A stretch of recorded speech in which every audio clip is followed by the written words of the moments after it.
안녕하세요. 대한민국의 다양한 무기 소식 알려드리는 KND 국방 뉴스입니다. 최근 KF-21 인도네시아판 기체의 실물이 공개되었습니다. 해당 현장에서는 기대와 달리 텅 빈 계기판이 노출되어 현지 관계자들과 업계 전문가들 모두 충격을 감추지 못했습니다. 인도네시아가 오랜 분담금 협상 끝에 극적으로 KF-21 복귀를 선언했지만 실제 시제기의 계기판에 누락된 장비와 미완성된 인터페이스를 직접 목격하게 된 것입니다. 이로 인해 계획된 사양과 실제 인도될 기체 성능의 괴리감이 커질 것이라는 보도가 이어졌습니다. 한국은 인도네시아에 제공할 수출 모델 KF-21 전투기에 대한 기술 이전을 엄격히 제한하고 디지털 비행 제어 시스템, 전자광학 타겟팅 포드 등 일부 최신 장비만 탑재했습니다. 이는 핵심적인 레이더, 스텔스, 전자전 장비, 비행 제어 소프트웨어 등을 철저히 비공개로 관리하여 공동 개발 명목은 마아있지만 사실상 국산판 완성형과 완전히 차별된 사양을 고수했습니다. 결국 인도네시아는 시제 기계와 일부 조립 매뉴얼, 데이터만 제공받고 핵심 기술은 획득할 수 없다는 뜻입니다. 이에 인도네시아는 완벽한 시제기를 달라고 목소리를 높이고 있습니다. 하지만 그동안 인도네시아가 보여온 행보를 보면 절대 그럴 수 없는데요. KF-21 공동개발 사업에서 인도네시아는 파트너라는 명칭이 무색할 정도로 여러 차례 문제를 일으켰습니다. 애초에 전체 개발비의 20%를 분담하기로 약속했지만 2017년 이후 지금까지 납부를 지연하거나 아예 중단해 한국 측을 수차례 곤란하게 만들었습니다. 매년 납부일이 다가올 때마다 미납 사유만 바꾸며 시간을 끄는 동안 한국은 홀로 개발비를 부담하며 사업을 끌고 가야 했습니다. 이로 인해 개발 일정이 흔들리고 사업의 신뢰도 역시 타격을 받았습니다. 심지어 인도네시아는 현금 납부 대신 자국산 부품이나 식량, 천연자원으로 대체하자는 비상식적인 요구까지 꺼내들었습니다. 분담금 자체를 깎아 달라고 한 것도 한두 번이 아닙니다. 한국이 수년간 양보하며 관계를 유지해줬음에도 인도네시아는 여전히 미납액 대부분을 정리하지 못한 채 개발 참여국의 자격만 유지하려는 무임승차식 행태를 이어가고 있습니다. 그 결과 협력보다는 관리 부담이 더 큰 파트너로 전락했다는 평가가 나올 정도입니다. 여기에 기술 신뢰성 문제까지 더해졌습니다. 2024년에는 KF-21 기술 유출 의혹과 관련해 한국 수사 당국이 압수수색을 벌였고 그 과정에서 인도네시아인 기술 인력이 연루된 정황이 드러나 파문이 일었습니다. 이 사건은 한국이 그간 조심스럽게 유지해온 협력관계에 결정적인 균열을 남겼으며 결국 인도네시아가 얼마나 무책임하게 사업에 참여했는지를 보여주는 대표적 사례로 기록됐습니다. 그뿐만이 아닙니다. 인도네시아는 납부도 하지 않으면서 뒤로는 다른 전투기들을 쇼핑하듯 물색했습니다. 프랑스의 라팔, 미국의 F-15EX, 러시아의 수호이 등 온갖 전투기들을 대안으로 검토하며 한국을 압박하려 한 것입니다. 하지만 결과는 뻔했습니다. 라팔은 천문학적인 유지비와 부품 공급 지연 문제에 발목이 잡혔고 수호이는 서방 제재로 인해 운용이 사실상 불가능해졌습니다. F-15EX마저 미국의 정치적 제약 때문에 도입이 좌초되자 인도네시아는 결국 다시 한국으로 돌아올 수밖에 없었습니다. 실제 한국이 양산 1호기 조립 장면을 공개한 이후 인도네시아 언론은 뒤늦게나마 대한민국과 다시 손잡고 싶다는 의사를 언론을 통해 내비쳤습니다. 자카르타 포스트를 비롯한 현지 매체들은 놀라움과 부러움이 뒤섞인 보도를 쏟아내며 인도네시아는 아직 포기하지 않았다는 제목으로 한국산 전투기에 대한 희망을 되살렸습니다. 심지어 현지 경납고까지 이미 마련했다고 주장하며 마치 공동개발이 순항 중인 것처럼 분위기를 띄우기도 했습니다. 그러나 정작 인도네시아는 과거 약속한 분담금을 제대로 납부하지 않아 시제기 인도조차 받지 못했고 기술 이전 비율 역시 대폭 축소된 상태입니다. 이 때문에 실제로 현지 조립이나 생산이 가능할지에 대해서는 회의적인 시선이 지배적입니다. 인도네시아 정부는 KF-21의 인도네시아형 전투기 생산 부지를 이미 확보했다고 주장했지만 현실은 전혀 다릅니다. 미납된 분담금에 더해 기술 유출 사건까지 겹치며 신뢰는 완전히 무너졌습니다. 공군 참모총장이 직접 경납고 건설 사실을 언급했음에도 한국은 핵심 기술은 사업 종료 이후에만 이전하겠다는 원칙을 굳건히 지키고 있습니다. 이런 상황에서 사우디아라비아, 말레이시아, 필리핀 등 중동 동남아 국가들이 KF-21 도입 의사를 공식 타진하자 인도네시아 내부에서는 이러다 사업에서 완전히 배제되는 것 아니냐는 위기감이 커지고 있습니다. 그럼에도 인도네시아 언론은 여전히 한국과의 협력을 포기하지 않았다는 문구를 반복하며 체면을 세우려 애쓰고 있습니다. 하지만 한국 언론과 방산 관계자들의 평가는 냉정합니다. 한국은 이제 인도네시아 없이도 완전한 독자 개발이 가능하다. 실제로 인도네시아가 분담금을 내지 않은 채 프랑스 라팔과의 계약을 추진하고 최근에는 튀르키예의 TFX 사업에도 관심을 보이는 행보는 오히려 전략적 혼란만 자초하고 있습니다. 게다가 최근 KF-21을 도입하겠다는 신규 국가들이 늘어나면서 인도네시아 내부에서는 뒤늦은 후회와 초조함이 감지되고 있습니다. 중동 군사 전문 매체 아랍 디펜스는 사우디, 말레이시아, 필리핀 등이 KF-21 도입을 적극 검토 중이라고 보도했습니다. 해당 매체는 KF-21이 한국형 장거리 공대지 공대공 미사일과 완벽히 호환되고 미국의 별도 수출 승인 절차를 거치지 않아도 되는 자율적 플랫폼이라는 점을 특히 높이 평가했습니다. 또 인도네시아의 사업 지분율이 과거 20%에서 7.5%로 축소되며 사실상 한국이 주도권을 완전히 장악했다고 분석했습니다.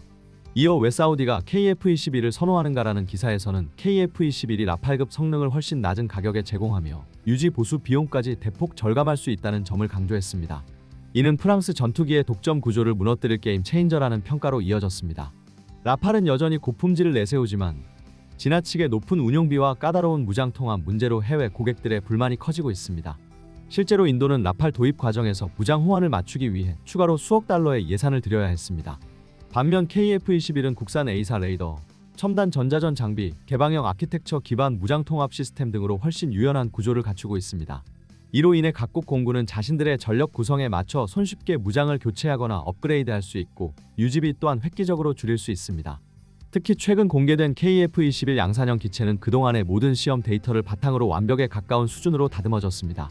시제기에서 확인된 미세한 기류 흐름까지 개선하며 레이더 반사 면적을 최소화하는 정밀 외피 설계가 적용되었습니다.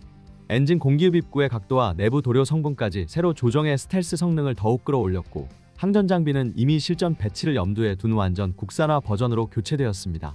덕분에 정비 주기와 운용 비용이 대폭 줄어들었으며 기체 신뢰도는 세계 4.5세대 전투기 중에서도 가장 높은 수준을 자랑합니다. 무엇보다 놀라운 점은 KF-21이 단순히 시제품의 성공에 머무르지 않았다는 사실입니다. 양산 체계가 이미 완비되어 있어 연간 20여 대 이상의 생산이 가능하며 부품의 90% 이상을 국내 기술로 조달할 수 있습니다. 이는 곧 전시 상황에서도 해외 공급망 의존 없이 자체 유지 보수가 가능하다는 뜻입니다. KF-21은 자국 내 생산뿐 아니라 수출국의 현지 조립 라인 구축에도 최적화된 모듈형 구조를 갖추고 있어 구매국이 원하면 정비 훈련 조립까지 자체 체계로 운영할 수 있습니다. 또한 국산 A사 레이더와 전자전 장비가 완전히 통합되면서 조종사는 전장 상황을 실시간으로 파악하고 공대공 공대지 임무 전환을 단 몇 초 만에 수행할 수 있습니다. 이 시스템은 미국 F-35조차 외부 지원 체계에 의존하는 부분을 자율화했다는 점에서 높은 평가를 받고 있습니다. 여기에 자체 데이터 링크, 인공지능 기반 자율 항법 그리고 차세대 무인기 가오리 X와 연동되는 유무인 복합 운용 능력까지 확보하면서 KF-21은 단순한 전투기를 넘어 대한민국형 전장 네트워크의 중심축으로 자리 잡고 있습니다. 최근 들어 중동 현지 언론들은 한 목소리로 최종 승자는 한국의 KF-21이 될 것이라고 평가하고 있습니다. 사우디아라비아가 KF-21에 주목하는 이유는 단순히 가격 경쟁력이 아니라 그 이면에 있는 기술력과 전략적 가치 때문입니다. KF-21은 이미 실전 수준의 A사 레이더, 첨단 전자전 장비, 그리고 공대공 공대지 임무를 완벽히 수행할 수 있는 전투체계를 갖춘 검증된 기체입니다. 이는 빈살만 왕세자가 추진 중인 비전 2030 국방자주화 계획과도 정확히 맞아떨어집니다. 한국은 단순 수출을 넘어 현지 조립 생산, 기술 이전, 정비 협력 등 종합적인 산업 동반자 모델을 제안하고 있으며 사우디 입장에서는 전투기 확보와 동시에 자국 항공산업을 육성할 수 있는 절호의 기회로 평가받고 있습니다. 사우디는 과거에도 전투기 대규모 구매로 유명한 나라입니다. F-15 타이푼 등 수백 대 단위의 계약을 성사시키며 세계 방산 시장에 큰손으로 불렸습니다. 만약 KF-21 도입이 실제 계약으로 이어진다면 계약 규모는 최소 300억 달러에서 최대 400억 달러, 하나로 약 40에서 60조 원에 달할 것으로 추산됩니다. 단일 전투기 수출로는 세계 방산 역사상 유례없는 규모입니다. 이 계약이 현실화된다면 한국은 명실상부한 글로벌 전투기 시장의 주도국으로 도약하게 될 것이며 KF-21은 한국의 이름을 단 첫 글로벌 주력기로 기록될 것입니다. 이 같은 움직임은 중국에도 적지 않은 충격을 안기고 있습니다. 중국은 오랫동안 KF-21을 반쪽짜리 스텔스기라며 조롱했지만 최근에는 오히려 위협적인 경쟁 상대로 인정하는 분위기입니다. 중국 군사 매체조차 세계 전투기 시장에서 미국보다 더 강력한 경쟁자는 한국의 KF-21이라고 평가했으며 관련 영상은 중국 SNS에서 수백만 조회수를 기록했습니다. 실제로 중동 각국은 값싼 중국산 전투기 대신 성능과 신뢰성, 유지비 절감이라는 세 가지 조건을 모두 충족하는 한국산 KF-21을 선택지로 올리고 있습니다. 결국 KF-21 보라매는 더 이상 한국 공군만의 전투기가 아닙니다. 합리적인 가격, 검증된 성능, 그리고 높은 기술 자립도를 갖춘 글로벌 스탠다드 전투기로 자리 잡으며 세계 방산 시장의 중심으로 급부상했습니다. 과거 하늘을 지배하던 미국, 프랑스, 영국의 독점 구조가 무너지고 그 자리를 대한민국이 차지하기 시작한 것입니다. 이제 KF-21은 단순한 수출품이 아니라 한국 기술력과 국가 브랜드를 상징하는 세계적 상징이 되었으며 사우디를 비롯한 각국이 한국과 함께 미래 항공전력을 설계하는 시대가 열리고 있습니다. 최근 KF-21 보라매를 두고 스텔스 전투 성능을 깎아내리는 일부 주장이 나오면서 잡음이 있었는데요. 사실관계를 짚으면 보라매는 블록1에서 저피탐 형상과 국산 A사 레이더를 바탕으로 공대공 중심의 초기 전력화를 진행하고 블록2에서 공대지 공대함 능력과 센서 무장 통합을 확대하며 내부 무장창과 기체 스텔스 형상 업그레이드를 본격 반영하는 차세대 파생형 KF-21EX를 2030년대 목표로 제시하고 있습니다. 최근 한국항공우주산업은 내부 무장창을 품은 KF-21EX 구상을 공개했고 2000파운드급 유도폭탄까지 싣는 내부 탑재 아이디어를 보여주며 스텔스 침투 타격의 확장 가능성을 명확히 했습니다. 이는 블록1이 완전 스텔스가 아니라는 점을 감안하더라도 체계적으로 스텔스와 수준을 끌어올리는 로드맵이 공개 자료로 확인되는 대목입니다. 문제가 된 주장 가운데 하나는 보라매의 후방 영역의 위협을 감지하는 미사일 접근 경보나 360도 2호 분산계구 센서가 없고 스텔스 간 교전에서 중요한 적외선 탐지 추적 수단인 IRST가 빠져있다는 식의 단정이었습니다. 정확히는 블록1은 국산 A사 레이더와 통합전자전 장비, 외장형 표적 지시포드 기반의 표적 획득을 우선 전력화하고 IRST 및 광학 분산 센서, MAWS의 단계적 통합은 후속 블록에서 확대 적용하는 구조로 알려져 있습니다. 한화시스템은 KF-21용 IRST를 제품군으로 제시하고 있으며 LIGN-X1은 보라매 탑재형 전자전 수트와 수신 식별 재밍 능력을 공개해왔습니다. 요약하면 블록1의 우선순위와 후속 블록의 확장 계획을 혼동해 생긴 논쟁인 셈입니다. 또 하나의 쟁점은 덕컴 탑재 여부입니다. 덕컴은 미사일 접근 경보가 위협을 탐지하면 표적 미사일의 시커를 레이저로 무력화하는 능동 대응 체계로 국내에선 헬기급 플랫폼을 중심으로 국산화와 실사격 기반 시험 평가를 진행해 성능 검증을 통과했습니다. 실제로 2020년대 초 ADD 한화시스템이 운용평가 계약과 성능 검증 성과를 잇따라 공개했고 이후 수리온 계열 최신 파생형 사업에서도 관련 통합 경험이 축적되고 있습니다. 전투기급 적용은 경량화 열관리 배치 위치 등 난이도가 높지만 국내 기술 축적이 헬기에서 전투기로 확장될 수 있는 기반을 만든 것만은 분명합니다. 생산 전력화의 현재 위치도 분명합니다. 블록1 40대 물량이 확보됐고 납품은 2026년 하반기부터 2028년까지로 잡혀 있습니다. 한편 한화시스템은 2025부터 2028년까지 KF-21용 국산 A사 레이더 40대를 순차 공급하기로 하면서 초도 실전 배치와 병행한 센서 납품 궤적도 맞춰졌습니다. 블록2는 당초 2028년경 대량 적용으로 보던 공대지 무장 능력을 2027년 상반기부터 단계 적용하는 것으로 일정이 앞당겨졌습니다. 이 흐름은 공군의 F4, F5 퇴역 공백을 보라매로 메우면서 후속 스텔스와 파생형으로 넘어가는 교두보를 빨리 닫겠다는 취지로 해석됩니다. 비교 대상이 되는 미군 전력과 센서 철학을 간단히 짚고 넘어가면 이해가 더 쉬워집니다. F-22는 여전히 공중전 기동 추력 고고도 성능에서 독보적 평가를 받지만 규모와 운용비가 제한적이고 F-35는 블록3F 완성 이후 실전성이 크게 상승했으며 블록4 단계에서 센서 무장 전자전 영역을 계속 확장 중입니다. 특히 F-35의 2호 분산계구 센서는 미사일 추적을 넘어 발사 원점까지 거슬러 올라가는 데이터 융합으로 스텔스 간 교전에서 주도권을 만드는 대표 사례로 꼽힙니다. 보라매의 로드맵은 이와 유사한 철학, 즉 레이더 2호 EW의 다중 센서 융합과 내부 무장화를 단계적으로 완성해가는 접근이고 최근 공개된 KF-21EX 이미지에는 F-35의 EOTS와 유사한 하부 2호 센서 배치가 제시되어 있습니다. 이는 향후 IRST 2호 센서 아키텍처의 재배치 또는 통합 방식을 염두에 둔 변화로 읽힙니다. 무장 통합도 속도를 냅니다. 보라매는 이미 메테오와 IRIST 발사 시험을 성공했고 블록2에서 공대지 능력을 조기 반영한다는 방침이 확정되면서 표적 지시포드 정밀유도탄 장거리 공대함 무장 적용의 폭이 넓어지고 있습니다. 국산 A사 레이더의 양산 도입과 함께 공중 지상 해상 동시 표적 처리 모드가 성숙해지면 공대공 중심의 블록1 운용 개념은 다영역 타격 중심의 블록2로 자연스럽게 확장될 전망입니다. 내부 무장창과 스텔스 형상 최적화를 담은 KF-21EX는 그 다음 단계를 대비하는 카드입니다. 한국은 지난 2014년부터 덕컴 지향성 적외선 대응 장비 개발에 착수했습니다. 놀라운 점은 불과 4년 만인 2018년에 헬기용 덕컴을 실용화 수준으로 끌어올렸다는 사실입니다. 수리온 계열 헬기에 탑재된 국산 덕컴은 실제 시험에서 고기동 적외선 유도 미사일을 40발 이상 탐지 추적하고 교란하는 데 성공하며 성능을 입증했습니다. 작년에는 양산형을 탑재한 상태에서 각종 비행 환경에서의 검증 시험까지 완료되었고 이를 통해 대한민국은 세계에서 10번째로 덕컴을 보유한 국가로 기록되었습니다. 더 나아가 2018년 이후에는 적의 전자광학 탐지기를 무력화하는 능동형 광학 재밍 기술 연구도 병행되었으며 2030년대 초반을 목표로 KF-21 보라매 전투기에 최적화된 고정식 덕컴 체계까지 개발이 진행되고 있습니다.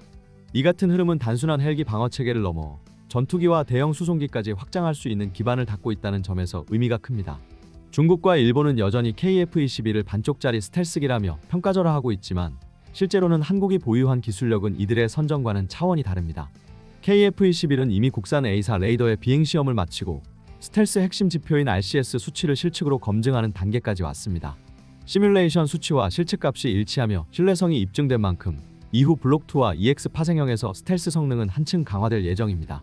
이처럼 KF-21은 4.5세대 플랫폼에서 출발했지만 블록3와 EX 단계에서는 사실상 5세대를 넘어 6세대 전투기 기술을 향해 도약하는 세계적으로 유례없는 진화형 개발 모델로 평가받고 있습니다. 대한민국 공군, 한국항공우주산업, 한국과학기술원은 이미 6세대 핵심 기술 확보를 공식적으로 선언했습니다. 인공지능 기반 유부인 복합 운용, 마하 3급 초음속 비행 엔진, 고출력 지향성 에너지 무기, 차세대 네트워크 전투체계 등이 주요 개발 목표이며 이 중 상당 부분은 KF-21 보람의 플랫폼을 기반으로 구현될 계획입니다. 특히 국방과학연구소가 개발 중인 K링크 차세대 전술 데이터 링크는 블록2와 연동돼 전 세계 최상위권의 전술 네트워크 수준으로 평가받고 있으며 유무인 전투 임무의 핵심 운영체계로 자리 잡을 전망입니다. 이 중에서도 인공지능 응용 기술은 한국이 가장 앞서가는 분야입니다. 공군은 이미 유무인 복합편대 개념을 실험적으로 적용하고 있으며 무인 스텔스기 가오리 X2와 보라매를 연동한 키랩 훈련 시뮬레이션을 진행하고 있습니다. 또한 공군은 AI 조종 알고리즘과 자율 비행 전투체계 연구 영역을 발주해 한국형 차세대 유무인 복합무기 편성 전력화 방안을 마련하고 있습니다. 한국 파일럿들의 수준 또한 세계적으로 정평이 나 있습니다.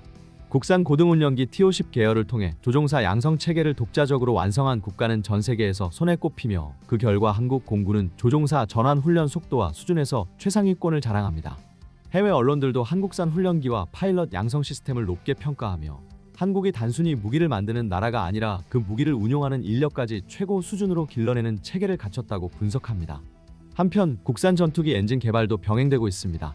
현재는 미국 GE의 F414 엔진을 탑재하지만 한화에어로스페이스와 카이는 저바이패스 터보팬, 공기 터빈 시동기, 엔진 제어 밸브, 진동 신호 변환기 등 핵심 부품의 국산화를 추진 중입니다. 가스터빈 엔진 시험 설비 구축과 반복 시험을 통해 2030년대 중반까지 완전 독자 터보팬 개발을 목표로 하고 있으며 이는 한국이 세계 소수의 전투기용 엔진 보유국 반열에 오르는 것을 의미합니다.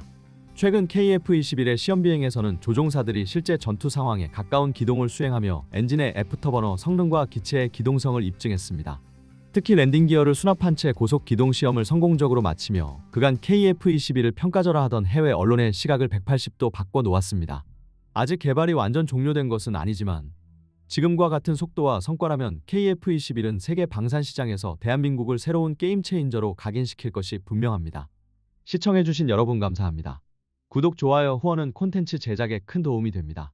더 다양한 국방 소식으로 찾아뵙겠습니다. Hard in the motherfucking paint, nigga.